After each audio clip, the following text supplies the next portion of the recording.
नमस्कार. 11:30च्या बातमीपत्रात मी पर्णिका हेदवकर आपलं स्वागत करते. सुरुवातीला एक नजर ठळक बातम्यांवर. दिल्लीच्या 3 महानगरपालिका निवडणुकांच्या मतमोजणीत भाजप निर्विवादपणे आघाडीवर, आपला मोठा हादरा. मुंबई शेअर बाजार आणि निफ्टीच्या निर्देशांकानं सकाळच्या सत्रात गाठली विक्रमी पातळी.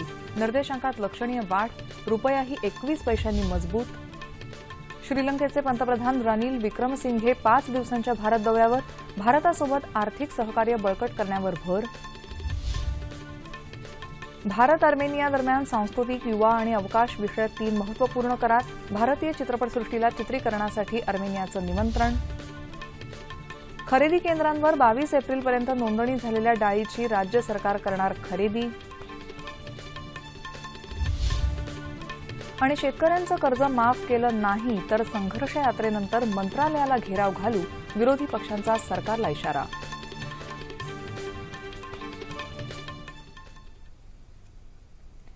आणि आता बघूयात सविस्तर वृत्त. दिल्लीतल्या 3ही महानगरपालिका निवडणुकांमध्ये भाजपची मोठा विजय मिळवण्याकडे वाटचाल सुरू आहे.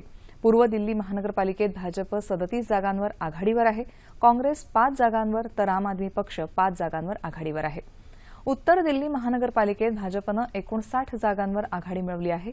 त्यापाठोपाठ 18 जागांवर आम आदमी पक्ष आघाडीवर आहे, तर काँग्रेस 9 जागांसह तिसऱ्या क्रमांकावर आहे. दक्षिण दिल्ली महानगरपालिकेत भाजपनं 48 जागांवर आघाडी घेतली आहे. आम आदमी पक्ष 18 जागांवर तर काँग्रेस 15 जागांवर आघाडीवर आहे.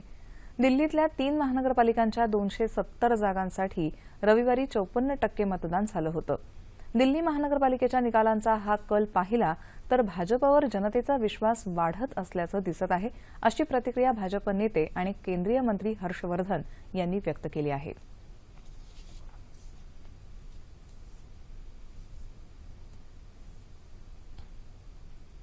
देश की राजधानी दिल्ली की जनता के मन में भारतीय जनता पार्टी के प्रति और हमारे प्रधानमंत्री नरेंद्र मोदी जी और हमारे पार्टी अध्यक्ष अमित शाह जी के प्रति और भाजपा की नीतियों के प्रति बहुत अधिक श्रद्धा का और सम्मान का भाव है।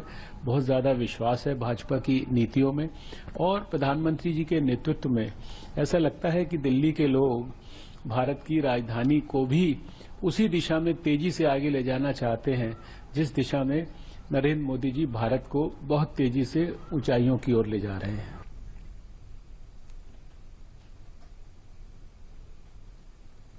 मुंबई शेअर बाजाराच्या निर्देशांकात आज सकाळच्या सत्रात 128 अंकांची वाढ होऊन निर्देशांकानं 30,71,000 अंकांचा उच्चांक गाठला आहे. राष्ट्रीय शेअर बाजाराच्या निफ्टीतही 36.55 अंकांची वाढ होऊन तो 9,343 वर पोहोचला. राष्ट्रीय शेअर बाजाराच्या निर्देशांकाचाही हा उच्चांक आहे. मुंबई शेअर बाजाराच्या निर्देशांकानं यापूर्वी 4 मार्च 2015 रोजी 30,024 अंकांची उच्चांकी पातळी गाठली होती. त्यानंतर 2 वर्षांनी निर्देशांकानं ही पातळी ओलांडली आहे. किरकोळ गुंतवणूकदारांनी खरेदीवर भर दिल्यानं तसंच परदेशी भांडवलाचा ओघ वाढल्यामुळे निर्देशांक सकाळच्या सत्रात वधारला. विप्रो कंपनीनं मार्च महिन्यात संपलेल्या तिमाहीत नफा झाल्याचं जाहीर केल्यानंतर या कंपनीचे समभाग वधारले. डॉलरच्या तुलनेत रुपयाचं मूल्यही वाढून आता 64 रुपये 19 पैसे इतकं झालं आहे. गेल्या 21 महिन्यातला हा उच्चांक आहे. निवडणूक आयोगाच्या अधिकाऱ्याला लाच देण्याचा कथित प्रयत्न केल्याप्रकरणी अण्णा द्रमुक पक्षाचे नेते टी.व्ही. दिनकरन यांना दिल्ली पोलिसांनी अटक केली आहे. त्यांच्यासोबत त्यांचे निकटचे सहकारी मल्लिकार्जुन यांनाही अटक करण्यात आली आहे. या दोघांना आज दिल्लीच्या न्यायालयात हजर करण्यात येणार आहे. आयोगाच्या अधिकाऱ्याला लाच देण्याच्या प्रकरणात सुकेश चंद्रशेखर या मध्यस्थाला भेटल्याची कबुली दिनकरन यांनी दिली असल्याचं पोलिसांचं म्हणणं आहे. श्रीलंकेचे पंतप्रधान रानिल विक्रमसिंघे आणि पंतप्रधान नरेंद्र मोदी यांची आज नवी दिल्ली इथं विविध मुद्द्यांवर चर्चा होणार आहे. विक्रमसिंघे भारताच्या 5 दिवसांच्या दौऱ्यावर असून काल त्यांचं नवी दिल्लीत आगमन झालं. भारताशी आर्थिक सहकार्य बळकट करण्याची श्रीलंकेची इच्छा आहे, असं विक्रमसिंघे यांनी म्हटलं आहे.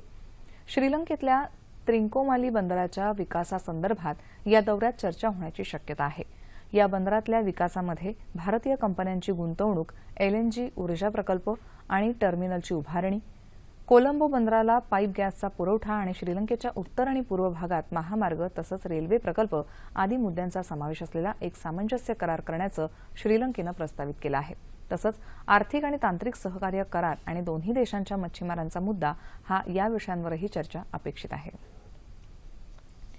भारत आणि अर्मेनिया यांच्यातल्या द्विपक्षीय संबंधांना चालना देणारे 3 महत्वाचे करार उपराष्ट्रपती हामिद अन्सारी यांच्या अर्मेनिया दौऱ्यात करण्यात आले.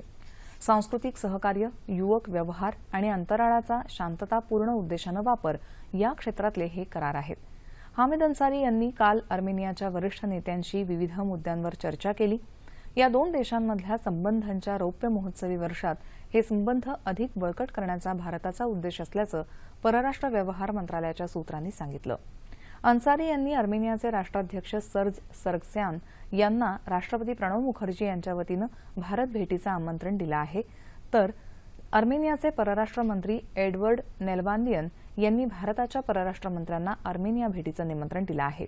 अवकाशाच्या शांततापूर्ण वापरासाठी भारत अर्मेनियाला उपग्रह निर्मितीत मदत करणार आहे. तसंच शेती आणि इतर कामांमध्ये रिमोट सेन्सिंग तंत्रज्ञानाचा वापर करण्याचं प्रशिक्षण देणार आहे. भारतीय चित्रपट उद्योगाला चित्रीकरणासाठी येण्याचं निमंत्रण अर्मेनियानं दिलं आहे. राज्यातल्या खरेदी केंद्रांवर 22 एप्रिलपर्यंत शेतकऱ्यांनी आणलेली सर्व तूर खरेदी केली जाईल असं आश्वासन मुख्यमंत्री देवेंद्र फडणवीस यांनी दिलं आहे. मंत्रालयात तुरी संदर्भात आढावा बैठक आयोजित करण्यात आली होती. खरेदी केलेल्या तुरीचे पैसे 7 दिवसांच्या आत शेतकऱ्यांना देण्यात येतील असंही मुख्यमंत्र्यांनी यावेळी सांगितलं. तूर खरेदी संदर्भात झालेल्या नोंदणीची पडताळणी करण्यात येणार असून त्यात व्यापाऱ्यांनी नोंदणी केल्याचं आढळलं तर त्या व्यापाऱ्यांवर फौजदारी कारवाई करण्यात येईल असंही मुख्यमंत्र्यांनी स्पष्ट केलं आहे.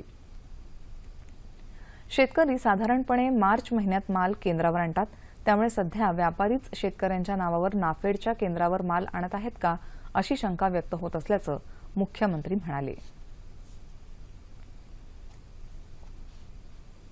जिन्होंने बड़े पैमाने पर बड़े नंबर में ज्यादा तूर ये दी है, ऐसे लोग, ये किसान है या व्यापारी है, ये चेक करने के लिए हमारे पास सैटेलाइट इमेजरी उपलब्ध है.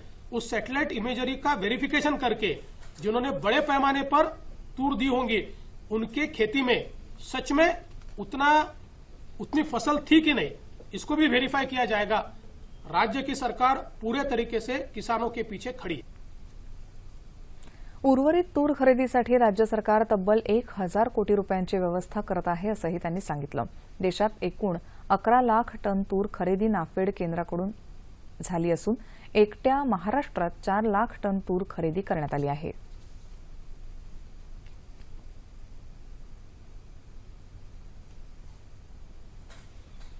देशात यंदा चांगला पाऊस होण्याचा अंदाज आहे. या पार्श्वभूमीवर 2017-18 या वर्षात देशात 27 कोटी 19 लाख टनांहून अधिक अन्नधान्याच्या उत्पादनाचं उद्दिष्ट ठेवण्यात आल्याचं केंद्रीय कृषी मंत्री राधामोहन सिंह यांनी सांगितलं. नवी दिल्लीत खरीपाच्या शेतीसंदर्भात आयोजित एका राष्ट्रीय परिषदेत ते बोलत होते. अन्नधान्याचं यंदाचं अपेक्षित उत्पादन हे गेल्या वर्षीच्या तुलनेत 5.82% अधिक असल्याचं त्यांनी सांगितलं. जूनमध्ये संपणाऱ्या कृषी हंगामात गव्हाचं उत्पादन 9 कोटी 80 लाख टन इतकं विक्रमी होईल असा अंदाज आहे असंही ते म्हणाले. शेतकऱ्यांची पूर्ण कर्जमाफी या मुख्य मागणीसाठी विरोधी पक्षानं काढलेल्या संघर्ष यात्रेच्या 3ऱ्या टप्प्याला काल कोल्हापुरात सुरुवात झाली. विधानसभेचे विरोधी पक्षनेते राधाकृष्ण विखे पाटील, माजी मुख्यमंत्री पृथ्वीराज चव्हाण, माजी उपमुख्यमंत्री अजित पवार, राष्ट्रवादी काँग्रेसचे प्रदेशाध्यक्ष सुनील तटकरे यांच्यासह अनेक नेते आणि आमदारांच्या नेतृत्वाखाली या यात्रेला प्रारंभ झाला. यावेळी सरकारच्या विरोधात घोषणा देण्यात आल्या. 7/12 कोरा झाल्याशिवाय ही संघर्ष यात्रा थांबणार नाही असा निर्धार विखे पाटील यांनी संयुक्त पत्रकार परिषदेत व्यक्त केला. 1 मे रोजी महाराष्ट्र दिनी होणाऱ्या ग्रामसभेत कर्जमुक्तीचा ठराव मोठ्या संख्येनं करून ते शासनाकडे पाठवावेत असं आवाहन त्यांनी केलं आहे. काँग्रेस राष्ट्रवादीसह विरोधी पक्षांनी सुरू केलेल्या संघर्ष यात्रेनंतरही कर्जमाफी दिली नाही तर मंत्रालयाला घेराव घालू असा इशारा विरोधी पक्षनेत्यांनी दिला आहे. कोल्हापूर इथं संघर्ष यात्रेनिमित्त झालेल्या शेतकरी मेळाव्यात ते बोलत होते.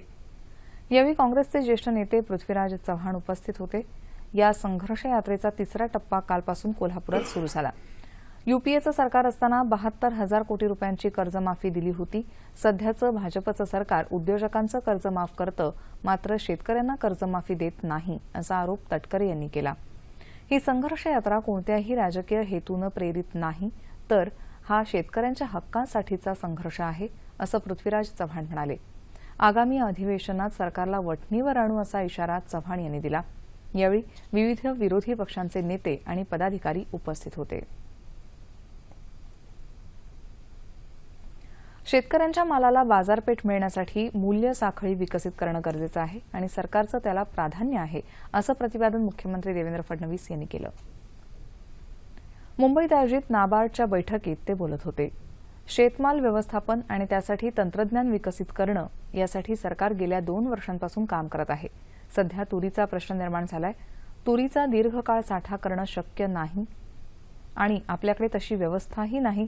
त्यामुळेच मूल्य साखळीमार्फत तूर विकली जाईल अशी व्यवस्था करायला हवी, असं मुख्यमंत्री म्हणाले. जलसाठा क्षमता वाढवण्यासाठी पायाभूत सुविधा नसणं ही शेतीपुढची मोठी समस्या आहे. सिंचन ही कृषी क्षेत्रातली मोठी गुंतवणूक आहे. त्यामुळे गेल्या 2 वर्षात सरकारनं यावर भर दिला, असंही त्यांनी सांगितलं.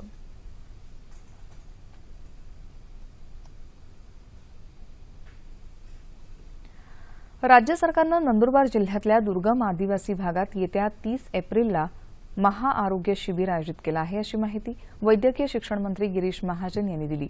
मुंबईत आयोजित पत्रकार परिषदेत ते बोलत होते. नंदुरबार इथलं एकही रुग्णालय अद्याप राजीव गांधी योजनेशी जोडलं गेलेलं नाही. त्यामुळे तिथल्या नागरिकांना आरोग्य सुविधा मिळाव्यात यासाठी नंदुरबारची निवड केली आहे, असं ते म्हणाले. नेत्र, हृदय, मेंदूचे विकार, बालरोग, त्वचारोग, मनोविकार, श्वसनविकार, ग्रंथींचे विकार, कर्करोग अशा आजारांवर या शिबिरात शस्त्रक्रिया आणि उपचार केले जातील. हे महाआरोग्य शिबिर जागतिक विक्रम ठरू शकतं, असंही महाजन म्हणाले. जळगाव इथं वैद्यकीय, दंतवैद्यक, आयुर्वेद, होमिओपॅथी आणि भौतिकोपचार महाविद्यालय स्थापन करून एक मेडिकल हब तयार केला जाईल, असं महाजन यावेळी म्हणाले. उन्हाळ्याची सुट्टी लागली की शालेय विद्यार्थ्यांसाठी अनेक संस्थांकडून विविध उपक्रम राबवले जातात. रायगड जिल्ह्यातल्या महाड शहरातही गेली 23 वर्ष पुस्तक बाग हा आगळावेगळा उपक्रम राबवला जातो. त्याचा हा वृत्तांत. बदलत्या जीवनशैलीबरोबर वाचन संस्कृती लोप पावतीये अशी ओरड ऐकायला येते. मात्र महाड शहरातली रंगसुगंध संस्था मुरा करवा वाचनालयाच्या वतीनं गेली 23 वर्ष पुस्तक बागेचा उपक्रम राबवतीये. इथं कोणती फी नाही की शिस्तीचा बडगा नाही, ना कोणी शिक्षक. तरी इथं मुलांना स्वयंशिस्त लागते. सकाळी निसर्ग भ्रमंती, दुपारी पथनाट्य, नृत्य, त्याचबरोबर मार्गदर्शन असे कार्यक्रम सुरू असतात. या उपक्रमांच्या जोडीनं मनमोकळेपणानं पुस्तक वाचनाचा छंद मुलांना लागलाय. काही आम्हाला गोष्टी सांगायला येतात, तर काही लोक आपलं वक्तव्य सादर करतात आणि गाणी म्हणून आमचा आनंद द्विगुणित करतात. काही मुलं इथे आल्यावर पुस्तकं वाचतात, तर आपला जो आनंद आहे तो खेळातनं द्विगुणित करतात. तर इथे येणाऱ्या प्रत्येक माणसाला जो आपला आनंद असतो तो मोठेपणी नेहमीच आठवत राहील. आतापर्यंत मी 2 पुस्तकं वाचून पूर्ण केलेले आहेत. आता शाळा संपल्यानंतर सगळ्यांना सुट्टी लागते, मग कोणीही कोणाला भेटत नाही. मग पुस्तक बागेमुळे आम्ही परत एकदा एकत्र होतो. आम्ही म्हणजे असं 2 महिने कुठे लांब जात नाही, असं वाटतं की आई पण आमची शाळाच आहे. आम्हाला खूप आनंद होतो. पुस्तक बागेच्या निमित्तानं काही नाट्य कलावंतही या मुलांबरोबर रमतात. ब्लॉग संस्कृतीमध्ये ब्लॉग झालेल्या मुलांसमोर पुस्तक बागेच्या निमित्ताने असं एक वेगळ्या पद्धतीने या ठिकाणी आपल्याला दौडताना दिसतं. त्या ठिकाणी ओरडणारं कोण नाही, पण त्यांनी ओरडावं ही अपेक्षा आमची नक्कीच आहे. कारण की त्यांच्या अंतर्मनात जो आवाज जो दबलेला आहे तो कुठेतरी बाहेर यावा आणि मुक्त असत्या मुलांनी पुढच्या जीवनामध्ये जागावा, आमचा प्रमुख हेतू आहे. उन्हाळी शिबिरांचा पेव फुटलेला असताना वाचन संस्कृती जपणारे अशा प्रकारचे उपक्रम मुलांसाठी नक्कीच फायदेशीर ठरणारे आहेत. यंदाच्या मास्टर दीनानाथ पुरस्कारानं विविध क्षेत्रातल्या मान्यवरांना गौरवण्यात आलं. ज्येष्ठ अभिनेत्री वैजयंतीमाला, क्रीडा क्षेत्रातल्या योगदानासाठी माजी कर्णधार कपिल देव, दंगल चित्रपटासाठी अभिनेता आमिर खान यांचा सन्मान करण्यात आला. तसंच संगीत क्षेत्रातल्या कामगिरीसाठी युवा गायिका कौशिकी चक्रवर्ती, अमर फोटो स्टुडिओ या नाटकाच्या निर्मितीसाठी अभिनेता सुनील बर्वे यांनाही पुरस्कार देण्यात आला. सरसंघचालक मोहन भागवत यांच्या हस्ते मान्यवरांना मुंबईत हे पुरस्कार देण्यात आले. कला, क्रीडा, नाटक, चित्रपट, समाजसेवा आणि पत्रकारिता या विविध क्षेत्रात उल्लेखनीय कामगिरी करणाऱ्या मान्यवरांना मास्टर दीनानाथ स्मृती प्रतिष्ठानच्या वतीनं हा पुरस्कार दिला जातो. 1,01,001 रुपये आणि मानपत्र असं या पुरस्काराचं स्वरूप आहे. कोल्हापूर जिल्ह्यातल्या शाहूवाडी तालुक्यात कोपर्डे इथं झालेल्या राष्ट्रीय मल्ल कुस्ती स्पर्धेत कोल्हापूरच्या न्यू मोतीबाग तालमीचा मल्ल बाला रफिकनं पहिल्या क्रमांकाचं पारितोषिक पटकावलं आहे. त्यानं अखिल भारतीय विद्यापीठ सुवर्ण पदक विजेता सूरज निकम याच्यावर गदालोट डावावर विजय मिळवत 1 लाखाचं बक्षीस मिळवलं.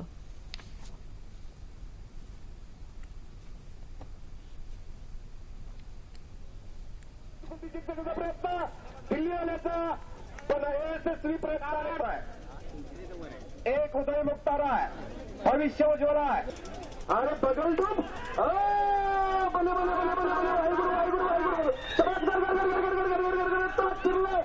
आणि टाळी टाळी टाळी टाळी टाळी पाहिजे होती,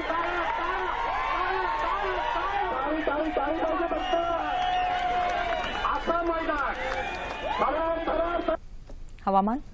कोकणात काही भागात कमाल तापमानात सरासरीच्या तुलनेत किंचित वाढ झाली असून मध्य महाराष्ट्र आणि विदर्भाच्या काही भागात कमाल तापमानात सरासरीच्या तुलनेत किंचित घट झाली आहे. राज्याच्या उर्वरित भागात कमाल तापमान सरासरीच्या जवळपास होतं. येत्या 24 तासात संपूर्ण राज्यातलं हवामान प्रामुख्यानं कोरडं राहील असा अंदाज हवामानशास्त्र विभागानं वर्तवला आहे. शेवटी ठळक बातम्या पुन्हा एकदा. दिल्लीच्या 3 महानगरपालिका निवडणुकांच्या मतमोजणीत भाजप निर्विवादपणे आघाडीवर, आपला मोठा हादरा. मुंबई शेअर बाजार आणि निफ्टीच्या निर्देशांकानं सकाळच्या सत्रात गाठली विक्रमी पातळी. निर्देशांकात लक्षणीय वाढ, रुपयाही 21 पैशांनी मजबूत. श्रीलंकेचे पंतप्रधान रणील विक्रमसिंघे 5 दिवसांच्या भारत दौऱ्यावर, भारतासोबत आर्थिक सहकार्य बळकट करण्यावर भर. भारत अर्मेनिया दरम्यान सांस्कृतिक, युवा आणि अवकाश विषयक 3 महत्वपूर्ण करार. भारतीय चित्रपटसृष्टीला चित्रीकरणासाठी अर्मेनियाचं निमंत्रण. खरेदी केंद्रावर 22 एप्रिलपर्यंत नोंदणी झालेल्या डाळीची राज्य सरकार करणार खरेदी. आणि शेतकऱ्यांचं कर्ज माफ केलं नाही तर संघर्ष यात्रेनंतर मंत्रालयाला घेराव घालू, विरोधी पक्षांचा सरकारला इशारा.